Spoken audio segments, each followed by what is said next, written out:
ઓમ ગણેશ હર હર મહાદેવ. હોળાષ્ટક ક્યારથી આરંભ થાય છે અને શું કરી શકાય શું ન કરી શકાય? તો હોળાષ્ટક જે છે એ 23 માર્ચે શરૂ થશે, 23 ફેબ્રુઆરીએ શરૂ થશે અને 3 માર્ચે પૂરા થાય છે. અને હોળાષ્ટકની અંદર સદૈવ માંગલિક કોઈ પણ કર્મ ન થઈ શકે. જે રીતે લગ્ન અને યજ્ઞ આ બંને કાર્યો તો ના જ થાય, પણ એના સિવાય નવા ઘરમાં પ્રવેશ એટલે ગૃહ પ્રવેશ ન કરવો, વાસ્તુ આદિ યજ્ઞ તો ભૂલથી પણ ન કરવા, લગ્ન પણ વિવાહ આદિ સંસ્કાર જે છે ષોડશ એ પણ ન કરવા. બીજા નંબરમાં કે જ્યાં સુધી અગર સંભવ કે શક્ય છે તો નવા વાહનની ખરીદી ન કરો, નવા જમીનના કોઈ સોદા કે ખરીદી આદિ ન કરો, નવી જગ્યાએ શક્ય હોય તો પ્રસ્થાન પણ ન કરો. જો કદાચ મજબૂરી હોય તો પ્રસ્થાન યાત્રા માટે અલગ વિષય છે, પણ બને ત્યાં સુધી ન કરવું.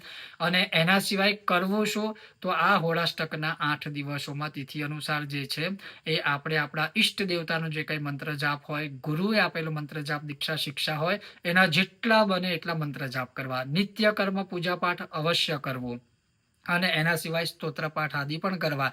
તો ભક્તિ આ દિવસોમાં કરવાથી અધિક ફળ પ્રાપ્ત થશે. પણ માંગલિક જે કાર્યો છે એ ભૂલથી પણ ન કરવા, એમાં સફળતા ક્યારેય પ્રાપ્ત નહીં થાય, અપિતુ એ કદાચ અશુભ પણ થઈ શકે છે.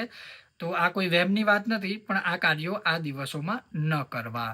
ઓમ ગણેશ હર હર મહાદેવ.